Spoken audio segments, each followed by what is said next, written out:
Hello दोस्तों, आप सबका इजी फार्मर चैनल में स्वागत है। मैं किशन आज आपको बताने जा रहा हूं दोस्तों की फिजियोलॉजी ऑफ द एमेटिक्स। और अगले वीडियो में मैं आपको बता चुका हूं कि classification of the emetic and anti emetic drug, मतलब कौन सी emetic and anti emetic drug की क्लासिफिकेशन बता चुका हूं दोस्तों। और अब हम बताने जा रहा हूँ physiology of the emetics and anti emetic drug. तो दोस्तों मैं सबसे पहले बताता हूँ कि जो हमारे ये ब्रेन का स्ट्रक्चर्स है, और ब्रेन में मेडुला ऑब्लोंगाटा के पार्ट में हमारा वॉमिटिंग सेंटर्स पाया जाता है, जो कि मैस्कुलिन रिसेप्टर्स को कंटेन करता है। और दोस्तों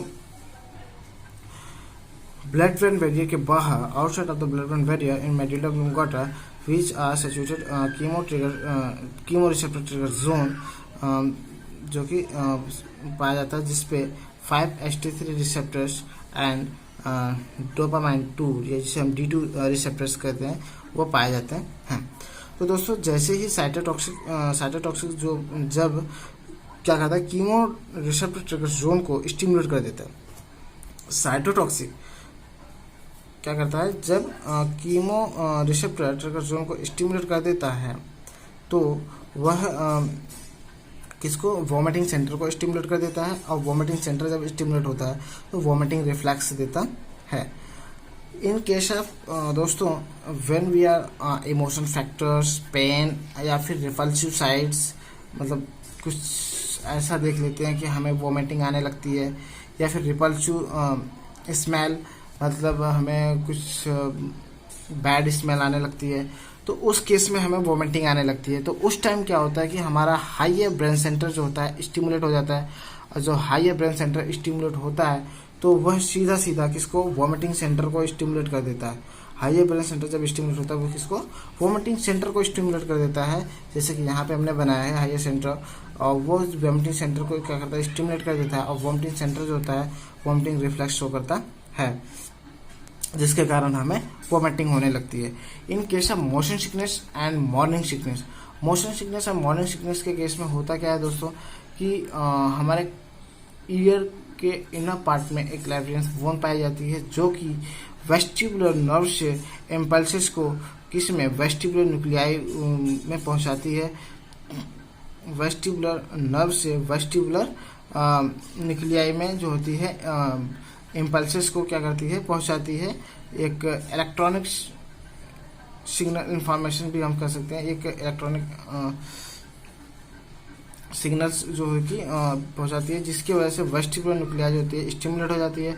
जब वेस्टिबुलर न्यूक्लियाई दोस्तों स्टिमुलेट होती है तो वह क्या करती है, सीधा सीधा किसको स्टिमुलेट कर देती है, CTZ जोन को, कीमो रिसेप्टर ट्रिगर जोन को स्टिमुलेट कर देती है। अब कीमो ट्रिगर जोन जो होता है जब स्टिमुलेट हो जाता है तो वह किसको स्टिमुलेट करेगा, वॉमिटिंग सेंटर को।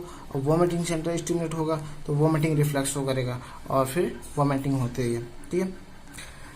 इन केस ऑफ ये सारी चीज़ें अगर ना हो, जैसे कि मोशन सिकनेस ना हो, या फिर हम कोई रिपल्सिव साइट वगैरह देखें तो ना देखें, फिर भी कभी कभी हमें वॉमिटिंग आने लगती है डाइजेशन के थ्रू, तो मतलब अंदर से, तो उस केस में क्या होता है, या फिर जैसे कि प्रेगनेंसी के केस में, तो उस केस में होता क्या है दोस्तों कि हमारे डाइजेस्टिव सिस्टम में जो इंटरक्रोमैटिन सेल्स पाई जाती हैं, कौन सी सेल्स, इंटरक्रोमैटिन सेल्स, यहाँ पे दोस्तों तो क्या पाई जाती है, इंटरक्रोमैटिन सेल्स पाई जाती है हमारे स्टमक में दोस्तों। तो जो कि वह क्या करती है, साइटोटॉक्सिक एजेंट्स को क्या करती है, स्टिमुलेट कर देती है। इंटरक्रोमैटिन सेल्स जो होती है, अगर कुछ मतलब मिस्टेक है या फिर कुछ कोई प्रॉब्लम है तो वो क्या करती है, साइटोटॉक्सिक एजेंट्स को क्या करती है, स्टिमुलेट कर देती है। और साइटोटॉक्सिक एजेंट दोस्तों जो होती है वेगस नर्व के थ्रू, साइटोटॉक्सिक एजेंट जो होता है वो क्या करता है, वेगस नर्व के थ्रू इम्पल्स को कहाँ पे ले जाता है, वॉमिटिंग सेंटर में। कहाँ पे, वॉमिटिंग सेंटर पे। जब वॉमिटिंग सेंटर पे मैस्कुलिन रिसेप्टर पाए जाते हैं, हमने बताया, तो इससे वो स्टिमुलेट हो जाता है, और स्टिमुलेट होने के बाद वॉमिटिंग रिफ्लेक्स शो करता है। अब दोस्तों हम देखते हैं कि ये वॉमिटिंग रिफ्लेक्स होते क्या क्या हैं। अभी तक तो हमने बताया कि वॉमिटिंग सेंटर जैसे ही स्टिमुलेट होता है वॉमिटिंग रिफ्लेक्स देता है। साइटोटॉक्सिक एजेंट जो होता है जब स्टिमुलेट कर देता है कीमो रिसेप्टर ट्रिगर जोन को, तो वो जो होता है chemo receptor trigger zone vomiting centre को स्टिमुलेट करता है, फिर वॉमिटिंग रिफ्लेक्स से आता है। In case of emotions, factors, pain, repulsive smell and repulsive sight के केस में क्या होता है, हमारा हाइयर ब्रेन सेंटर जो होता है स्टिमुलेट हो जाता है। जब हाइयर ब्रेन सेंटर स्टिमुलेट होता है तो वह भी क्या करता है, वॉमिटिंग सेंटर को सीधा सीधा स्टिमुलेट करता है, और जिसकी वजह से वॉमिटिंग रिफ्लेक्स शो होता है। और हमने बताया कि morning sickness and motion sickness के केस में जो होता है, हमारे ईयर के इनर पार्ट में लैब्रियंथ बोन होती है, जो कि एक इलेक्ट्रिकल सिग्नल प्रोड्यूस करती है इनटू द वेस्टिबुलर न्यूक्लियाई में बाय द वेस्टिबुलर नर्व के द्वारा।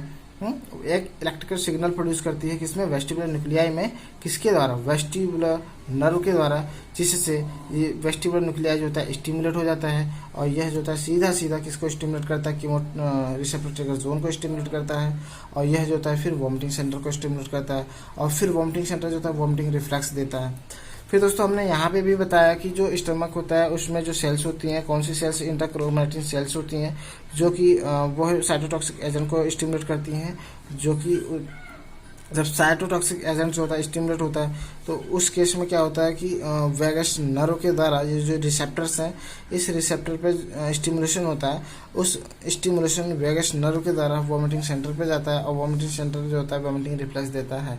तो दोस्तों ये थे हमारे मतलब किस तरह से हमारे मतलब इम्पल्सेस जो होते हैं हमारे ब्रेन तक या उस वॉमिटिंग सेंटर तक जाती हैं। तो दोस्तों ये थे हमारे एक normal functions of the emission, किसके, एमिशंस के नॉर्मल फंक्शंस है कि एमिशन किस तरह से होता है। तो अब हम बताते हैं वॉमिटिंग रिफ्लेक्स होते क्या क्या। वॉमिटिंग रिफ्लेक्स जो होते हैं दोस्तों, पहला जो होता है उसमें क्या होता है, relaxation of the lower oesophageal sphincter, मतलब जो ओसोफेगस है इसकी जो इंस्फिंक्टर्स है, वॉल्व इसकी जो है वह क्या होती है, रिलैक्स हो जाती है, जिससे जो फूड मटेरियल जो होता है बाहर की तरफ निकलने में इजी होता है। सेकंड क्या है, contractions of the diaphragm and abdominal muscles. Second part जो होता है वॉमिटिंग रिफ्लेक्स का, वो होता क्या है कि जो डायफ्राम हमारी, ये जो हमारी डायफ्राम है, ये क्या है हमारे दोस्तों, डायफ्राम है। ये होता क्या है दोस्तों, डायफ्राम, ये क्या है, डायफ्राम। डायफ्राम होता क्या है दोस्तों कि कह रहा है कि वॉमिटिंग जब रिफ्लेक्स आती, जैसे ही वॉमिटिंग सेंटर स्टिमुलेट हुआ और वॉमिटिंग रिफ्लेक्स आया, तो वॉमिटिंग रिफ्लेक्स जैसे कि मैंने बताया कि क्या है, कंट्रक्शंस ऑफ द डायफ्राम। ये डायफ्राम जो है, ये जो है क्या होती है, कंट्रैक्ट होने लगती है। जब ये कंट्रैक्ट होगी, और एब्डोमिनल मसल्स, ये जो एब्डोमिनल मसल्स है हमारी, ये भी क्या होती है, कंट्रैक्ट होने लग। जब ये कंट्रैक्ट होगी तो फूड मटेरियल जो है वह इंस्फिंक्टर जो है हमारा रिलैक्स है, मतलब ओपन है, तो फूड मटेरियल जो है इससे जो होते हुए बाहर की तरफ निकल जाता है, तो वो एमेटिक होने लगते हैं। अब हम दोस्तों ये चीज़ पढ़ लिए कि एमेटिक होता कैसे है, एमिशन होता कैसे है, वॉमिटिंग होती कैसी है।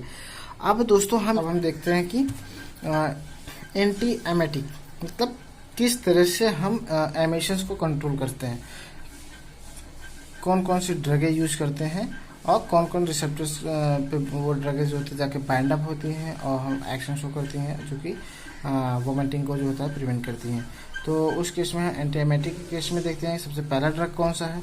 इन मॉर्निंग सिकनेस और मोशन सिकनेस के केस में हम देखते हैं जो कि पहला ड्रग है क्या है, H1 रिसेप्टर एंटागोनिस्ट, जिसके अकॉर्डिंग कौन सी प्रोमेथाजीन नामक ड्रग आती है, कौन सी ड्रग, प्रोमेथाजीन। यह ड्रग जो होती है हिस्टामिनिक रिसेप्टर्स ब्लॉकर होती है, कौन सी, हिस्टामिनिक रिसेप्टर इनहिबिटर होती है, जो कि यह हिस्टामिनिक रिसेप्टर्स को क्या करती है, ब्लॉक कर देती है। जब ये हिस्टामिनिक रिसेप्टर को ब्लॉक करती है तो जो इम्पल्सेस जनरेट होती हैं वेस्टिबुलर न्यूक्लियस को स्टिमुलेट करने के लिए, वो जो होती हैं नहीं हो पाती हैं, जिसकी वजह से सीटीजेड जोन जो होता है स्टिमुलेट नहीं हो पाता है, और जब ये नहीं स्टिमुलेट हो पाता है तो वॉमिटिंग सेंटर भी स्टिमुलेट नहीं हो पाती है और वॉमिटिंग रिफ्लेक्स नहीं होते हैं, कोई एक्शन नहीं होता है।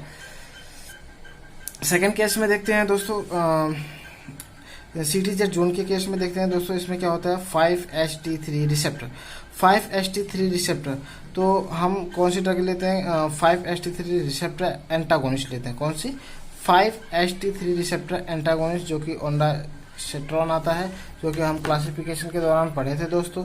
सेरोटोनर्जिक नामक सेरोटोनर्जिक कैटेगरी की जो ड्रगें थी उसमें ओंडास्टेरोन आता है, जो कि वह क्या करता है 5-HT3 रिसेप्टर एंटागोनिस्ट होता है। यह काम क्या करता है कि 5-HT3 जो रिसेप्टर्स है उसको क्या करता है, इनहिबिट कर देता है। जब वह इस इनहिबिट कर देता है तो जो इम्पल्सेस जनरेट, जो स्टिमुलेशन होता है वेस्टिबुलर न्यूक्लियाई का जो स्टिमुलेशन होता है, जो जिस तरह से यह स्टिमुलेट करता है, तो जब यह रिसेप्टर इनहिबिट कर देगा 5-HT3 रिसेप्टर को इनहिबिट कर देगा, तो ये स्टिमुलेशन है इसको स्टिमुलेट नहीं कर पाएगा।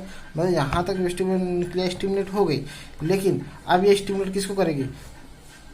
सीटीजे जोन को करेगी। कैसे? 5-HT3 रिसेप्टर पे बाइंड अप होकर इसे स्टिमुलेट कर देगी। लेकिन कारण क्या होता है कि ये जो ओंडास्टेरॉन जो ड्रग है वो सीधा 5-HT3 रिसेप्टर को क्या करती है? इनहिबिट कर देती है। जब ये इनहिबिट हो जाएगा तो इसको स्टिमुलेट तो करेगी नहीं, जब ये स्टिमुलेट नहीं होगा तो इसको स्टिमुलेट नहीं करेगा और हमारा एमेटिक नहीं होगा, प्रिवेंट हो जाएगा।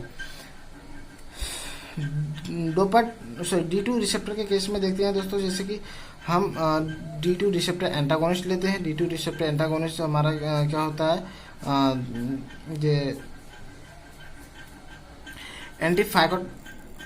एंटीफाइकोटिक ड्रग होती है, एंटीफाइकोटिक कंटेनिंग ड्रग होती है, जैसे कि क्लोप्राजिन एंड क्लोप्रामाजिन।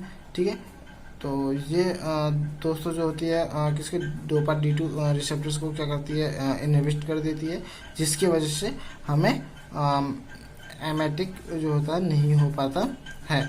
सेकंड जो है मेटाक्लोप्रामाइड, जो कि यह सेकेंड ड्रग है मेटाक्लोप्रामाइड, जो कि इसी के अकॉर्डिंग आती है, एंटी फाइकोटिक ड्रग के अकॉर्डिंग आती है। D2 रिसेप्टर एंटागोनिस्ट है मेटाक्लोप्रामाइड। यह करता क्या है कि D2 रिसेप्टर को इनहिबिट करता है, उसके साथ ही यह क्या करता है? हमारे जो स्टमक है उसको स्टिमुलेट भी करता है। मतलब इसको इनहिबिट करेगा और साथ ही साथ इसको क्या करेगा? स्टिमुलेट कर देगा। साथ ही साथ इसको क्या करता है? साथ ही साथ यह जो होता है मेटाक्लोप्रामाइड जो होता है, यह D2 रिसेप्टर को इनहिबिट तो करेगा ही करेगा, उसके साथ ही साथ स्टमक में क्या करता है? स्टिमुलेशन भी करता है। थर्ड आता है डॉरपेरिडोल